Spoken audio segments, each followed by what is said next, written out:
It's June 4th, 2016. Hello and welcome. My name is Brian McAvoy. And I'm Tim Schenk. This is Two Cyborgs and a Microphone, presented by Twin Cities Plus, creating an intelligent, capable, and resilient community. Today we'll talk about transhumanism, potentially the next stage in human development. First, we're going to start off with defining technology. Well, you know, Brian, in Wikipedia, technology means literally the science of craft. But I think it expands much further than that. I agree. I think the cell phones and computers we all have are pretty high-tech. They're less than, 60 years old? Well, computers have only been around since the 40s, so 75 years. And something like television, we don't even consider those high-tech anymore. Our first tools could be considered technology. Things like how we use a stick, whether it's a weapon or a tool. So things like simple machines like a lever or an inclined plane. I think those absolutely qualify as technology. And what about medical devices such as eyeglasses? Certainly. Those are definitely technology, and at the time they were created, they were cutting edge. Absolutely.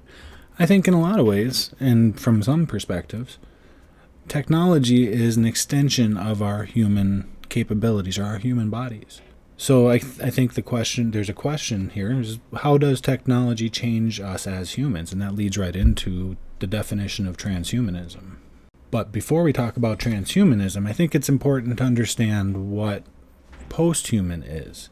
Because the transhumanism is a transitionary period from being human to being posthuman. So can we think of this as a spectrum where stock human is at one end of the spectrum, it goes through transhuman and all the way to posthuman, which is somebody who would not be recognized as a human? I think you're right. And I'm going to read off of Wikipedia here. Posthuman is a concept originating in the fields of science fiction and futurology, and literally means a person or entity that exists in a state beyond being human. So in this, a lot of people think of genetic engineering. But in our sci-fi, we see cyborgs. We see mixed races that are mixed with animals in some cases.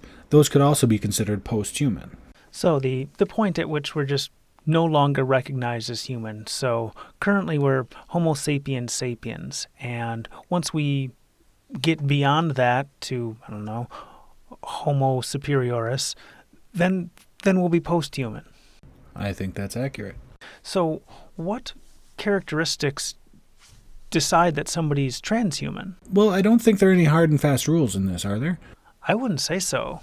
And maybe even ever since Homo habilis, we've been transhuman, always aspiring to be more, through the use of tools that aren't biological, at least not biological to ourselves, using a stick as a club or a lever. And I think the internet serves as a huge repository for information.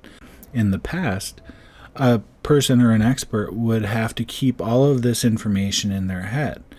Whereas now, I think many of us have offloaded that part of our thinking to the internet.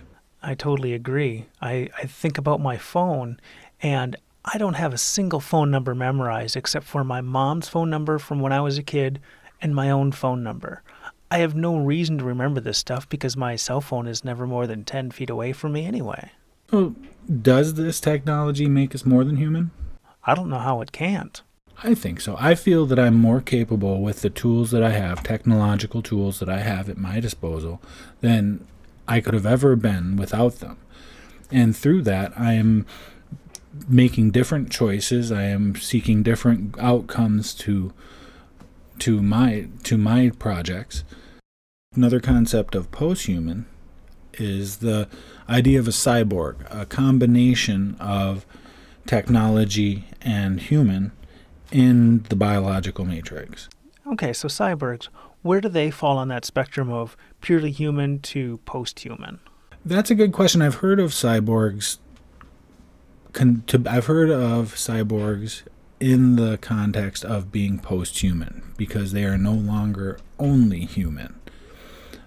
But in that in that way, even though most people don't have technology under their skin implanted in their bodies. It is part of us and what we carry with us and what we do all the time. So I think when it comes down to cyborgs, they would certainly be posthuman. Now, I would argue that they could be transhuman. And I think what it comes down to is, at what point does somebody become a cyborg? Do they need 1% of their body augmented? Do they need a particular type of augmentation? Where do you draw the line? I don't know if there's a line drawn yet. The only context that we have to put this concept into is science fiction. So I don't know if there is a line at this time, but perhaps there will be in the future. I would argue that people who have implants at this point, some of them could be considered cyborgs, certain things like RFID implants or magnets, but that they would be cyborgs in the transhuman sense. In that those individuals are transitioning to an existence that is beyond what we've come to think of as human? Yes, kind of like a step in that direction. So a magnet implant will give somebody a sense of magnetic fields that a stock human just doesn't have. There's no way for them to just kind of pick up that skill or trait. They need a minor surgery to get that magnet implanted. So they literally have something regular people don't have, but I wouldn't consider them posthuman either. Is there a line you would draw there that would make a cyborg posthuman? Oh, well, I'm tempted to say that a cyborg would reach posthuman when they rely on the technology to live, but then that would open up and say somebody with a pacemaker is a cyborg. And I would argue that they're a transhuman cyborg at least, but do you think that makes them posthuman? That's a good question, and I'm not sure I have an answer for it.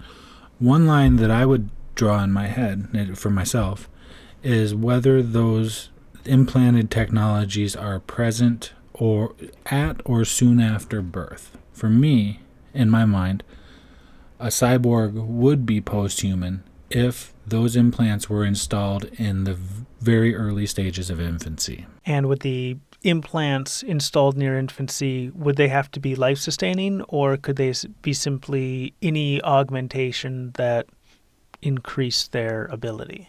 I think any augmentation would count, as long as it's perceptible to that individual, in this case an infant at that time. And any augmentation or any condition that applies for a long period of time, and especially since childhood, really becomes ingrained into who that person is. And I think by that would make them posthuman. I had tubes in my ears when I was very young. Those were clearly not natural. They were, I think, plastic. And they were installed through a surgery that I had to be put under for. Granted, the tubes fell out. They weren't a permanent part of my life, and I didn't really have any sense of them. But would tubes installed in somebody's ears during infancy, would that make them a cyborg? I can't say that I have an answer for that for you, Brian.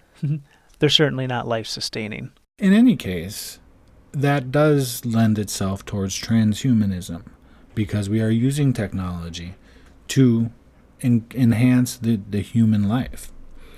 And your tubes in your ears would also count. Now, I don't know if this is a good time to talk about the concept of transhumanism, because transhumanism is a different topic altogether. Yeah, transhumanism and a transhuman is kind of like comparing apples to astrophysics. They can be two totally different things, even if they're kind of related too.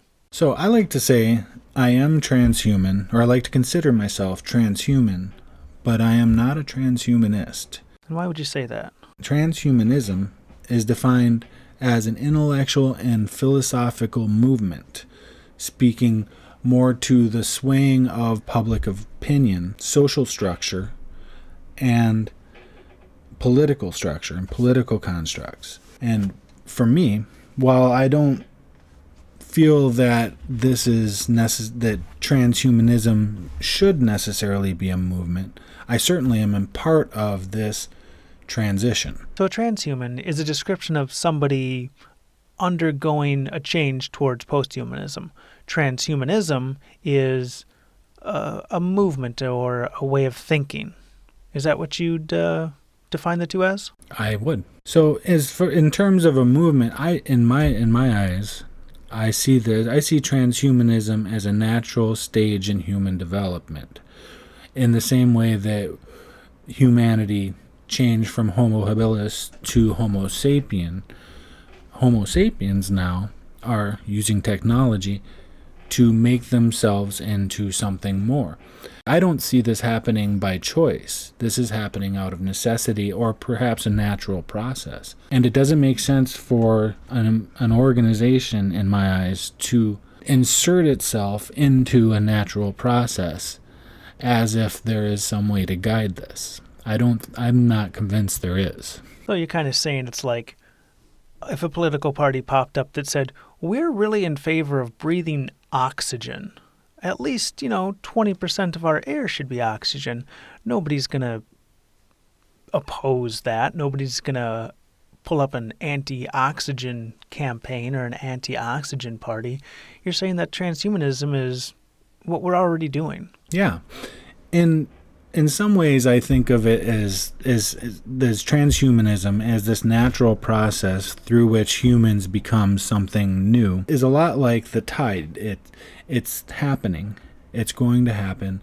And you or any amount of people can stand in the ocean trying to push the tide up to the shore.